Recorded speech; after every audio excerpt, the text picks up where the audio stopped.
मैं अपने वरिष्ठ सहयोगी राजीव रंजन का मैं रुख कर रही हूं। राजीव, क्योंकि आप जनता के बीच रहते हैं, हर मुद्दे की नब्ज पकड़ के आप बहुत अच्छे से उसको समझते भी हैं और उसका विश्लेषण भी दर्शकों के सामने बहुत अच्छे से रखते हैं। जब भी इस तरह की भ्रष्टाचार की कोई कार्रवाई होती है, एक लाइन साफ तौर पर आती है कि किस तरह से सरकारी एजेंसियों का दुरुपयोग हो रहा है, सरकार तानाशाही कर रही है। अब क्योंकि हम चुनाव के मुहाने पर खड़े हैं, अगर मैं सिर्फ आम आदमी पार्टी की बात करूं, वो सिर्फ लोकसभा में ही नहीं, विधानसभाओं में भी अपनी मौजूदगी बहुत अच्छे से अपकमिंग इलेक्शंस में जो है मौजूदगी दर्ज करा रही है। तो ऐसे में अब 2024 से पहले ये गिरफ्तारी, ये छापेमारी, ये क्या सत्ता पक्ष का ये सिर्फ एक सियासी दांव आपको नजर आ रहा है क्या, या फिर विशुद्ध कानून व्यवस्था को दायरे में रखते हुए भ्रष्टाचार पर यह वार किया जा रहा है?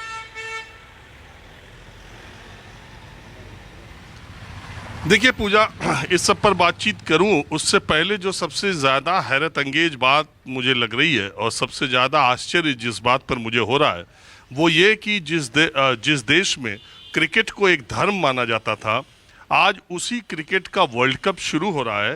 भारत मेजबान है लेकिन उसकी कहीं कोई चर्चा नहीं, लोगों के जहन में कहीं कोई बात नहीं कि इंडिया मेजबानी कर रहा है और वर्ल्ड कप क्रिकेट का आज शुरू हो रहा है। 2 बजे से पहला मुकाबला है। तो आप इससे समझ लीजिए उससे कहीं ज़्यादा चर्चा ईडी के छापों की, सियासत की, आम आदमी पार्टी की, बीजेपी की।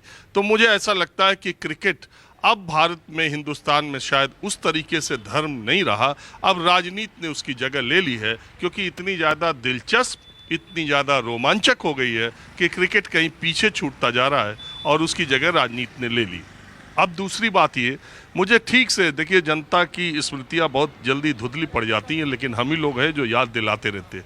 मुझे बिल्कुल ठीक से याद है कि आज के 10 साल पहले जब दिल्ली के विधानसभा चुनाव होने थे 2013 के, तो आम आदमी पार्टी अपना पहला विधानसभा चुनाव लड़ रही थी। और मुझे जहाँ तक याद पड़ता है कि इन्हीं दिनों अक्टूबर के पहले हफ्ते में मैं भी अरविंद केजरीवाल के साथ 24 घंटे के शूट पर था। और दिल्ली में वो क्या नज़ारा था, हर जगह एक ही नारा लगता था, निकलो आज मकानों से, जंग लड़ो बेईमानों से। 10 साल पहले भ्रष्टाचार के खिलाफ एक नायक के तौर पर अरविंद केजरीवाल उतरे थे और दिल्ली में उन्होंने तकरीबन एक क्रांति सी कर दी थी। पूरे देश को, दिल्ली को ये लगता था कि एक आदमी आया है जिसने भ्रष्टाचार के खिलाफ निर्णायक लड़ाई का ऐलान किया है। और उन्हें 2013 के चुनाव में 28 सीटें मिली थीं, पहली बार वो मुख्यमंत्री बने थे। और 2015 में दुनिया जानती है कि प्रधानमंत्री मोदी का 2014 में पूरे देश में सिक्का चलने के बावजूद अरविंद केजरीवाल ने 90% सीटों से ज़्यादा, 95% सीटें दिल्ली विधानसभा में जीत लीं और भारतीय जनता पार्टी को धूल चटा ली। तब से अरविंद केजरीवाल भारतीय जनता पार्टी की आंखों में किरकिरी है। एक बात तो ये। दूसरी बात ये कि वही अरविंद केजरीवाल जो भ्रष्टाचार के खिलाफ, जिनके खिलाफ लड़ाई लड़ने निकले थे, आज वही अरविंद केजरीवाल ज़्यादातर उन्हीं चेहरों के साथ इंडिया के खेमे में बैठे नज़र आ रहे हैं। राजनीति का तकाजा ये है। आज वही अरविंद केजरीवाल के सबसे राइट हैंड मनीष सिसोदिया तकरीबन 7 महीने से भ्रष्टाचार के आरोपों में जेल में है। आज उसी अरविंद केजरीवाल के सबसे मुखर वक्ता और पैरोकार संजय सिंह ईडी की गिरफ्त में पिछले 10 घंटे से है। भ्रष्टाचार के वो तमाम आरोप जो दूसरी सरकारों पर, नेताओं पर लगते हैं, वो अरविंद केजरीवाल और उनके साथियों पर भी लगने लगे हैं। भारतीय जनता पार्टी अरविंद केजरीवाल की गर्दन तक पहुंचने का पूरा प्रयास कर रही है। आज आम आदमी पार्टी और बीजेपी का विरोध प्रदर्शन भी है। एक तो इस पूरी खबर का पहलू एक ये है। दूसरा पहलू क्या है, कम लोगों को मालूम होगा कि जब शराब घोटाले में ईडी ने जो चार्जशीट दाखिल की थी, सीबीआई ने और ईडी ने जो मुकदमा दाखिल किया था, जो एफआईआर दर्ज की थी, उसमें जिन 2 लोगों के नाम दर्ज थे आरोपियों में, अब तो उन 2 आरोपियों को कल यानी 24 घंटे पहले, इस घटना के 24 घंटे पहले उन्हें वो सरकारी गवाह बन गए और उनको जमानत मिल गई। जो लोग पहले आरोपी में नाम जिनका एफआईआर हुई, वो सरकारी गवाह बन गए और उनको जमानत मिल गई। और उन लोगों ने कहा कि संजय सिंह ने मनीष सिसोदिया से मुलाकात कराई थी, संजय सिंह भीतर चले गए, ईडी ने उनको अरेस्ट कर लिया। देखिए, एक रिपोर्ट आई जिसमें 2014 में प्रधानमंत्री नरेंद्र मोदी के प्रधानमंत्री बनने के बाद उसके बाद के 8 वर्षों में ईडी ने 121 नेताओं के खिलाफ जांच शुरू की। 121 नेताओं में 115 विपक्ष के नेता हैं, यानी 95% लोग विपक्ष के तरफ है जिनके खिलाफ ईडी ने यह कार्रवाई की है। आज जब मैं आपसे बात कर रहा हूं, अभी आप संजय सिंह की बात कर रही हैं, आज सुबह से पश्चिम बंगाल के एक मंत्री के घर उसके 13 ठिकानों पर ईडी की रेड चालू है। संजय सिंह की गिरफ्तारी के पहले पत्रकारों को और न्यूज़ क्लिक मामले में ईडी ने 2 लोगों को गिरफ्तार किया। तो ये 3 दिन से लगातार सिलसिला चल रहा है। तो क्या भ्रष्टाचार, प्रधानमंत्री नरेंद्र मोदी की केंद्र सरकार के 9 सालों में भ्रष्टाचार का एक भी मामला नहीं, भारतीय जनता पार्टी शासित राज्यों में भ्रष्टाचार का एक भी मामला नहीं, ईडी सीबीआई की एक भी भ्रष्टाचार के खिलाफ जांच नहीं। ये सारे जो कथित घोटाले हैं वो विपक्षी दलों में ही हो रहे हैं। पहली बात तो ये।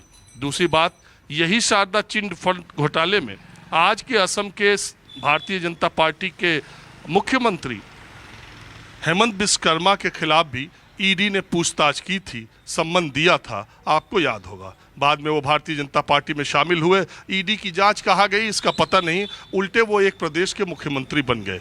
आपको पता होगा शुभेंदु अधिकारी जो आज बीजेपी में विधानसभा के पश्चिम बंगाल में विपक्ष के नेता हैं, उनकी भी सीबीआई और ईडी ने कितनी बार पूछताछ की थी। आपको पता होगा कि मुकुल राय जो टीएमसी में नंबर 2 नेता थे, ईडी ने और सीबीआई ने उनकी कितनी पूछताछ की कि वो बीजेपी में शामिल हो गए। हालांकि कुछ दिनों बाद वो टीएमसी में चले गए। अभी बीच में फिर आ रहा था कि बीजेपी में आना चाहते हैं, तो उनके बेटे ने कहा कि वो उन्हें डिमेंशिया है और उन्हें याददाश्त नहीं है, वो उलूल जुलूल की बातें कर रहे हैं। आपको पता होगा कि जिस दिन प्रधानमंत्री ने कहा कि 70,000 करोड़ के भ्रष्टाचार वाली एनसीपी पार्टी है, उसके एक दिन पहले ही जिस आदमी पर ईडी की रेड पड़ी थी, आज वो एनडीए सरकार में कैबिनेट मंत्री है और तमाम महत्वपूर्ण मंत्रालय उसके पास हैं। आज अजीत पवार, जिनको भ्रष्टाचार चक्की पिसिंग, चक्की घिसिंग कहा जा रहा था, आज वो किस पद पर महाराष्ट्र में है वो देखना भी दिलचस्प होगा। तो कुल मिलाकर क्या ये बदले की कार्रवाई है? ये एक बड़ा सवाल है, इसको जनता देखे। और चूंकि ये कार्रवाई एजेंसियों को चूंकि राजनीतिक विरोधी हैं, इसलिए जांच एजेंसियां अपने दफ्तरों में ताला बंद कर दें, ऐसा भी नहीं होगा। लेकिन केवल विरोधियों की जांच हो और जो लोग सत्ता पक्ष में बैठे हुए हैं वो सब दूध के धुले हुए हैं, ऐसा भी नहीं माना चाहिए। वैसे अदालतें हैं, अगर मनीष सिसोदिया को 7 महीने से जमानत नहीं मिल रही है तो कहीं ना कहीं दाल में कुछ काला माना जाएगा। अब संजय सिंह का मामला भी जाएगा, अदालतें हैं वो फैसला करेंगी। लेकिन जो प्रथम दृष्टया आप चीज़ें देख रही हैं उसमें ऐसा भी नहीं है कि सिर्फ बीजेपी में रहने वाले लोग ही ईमानदारी के पट्टा डाले हुए हैं और विपक्ष के सारे नेता भ्रष्टाचारी है। और दूसरी बात ये भी नहीं है कि अगर आप विपक्ष में हैं, भ्रष्टाचार कर रहे हैं, तो इस आधार पर आपको छोड़ दिया जाए। एक चीज़ और बता दूं, टीआरएस के एक माफ़ कीजिए वाईएसआर के कांग्रेस के एक एमपी हैं, उनके बेटे भी इसमें थे, वो भी अप्रूवर बने हैं।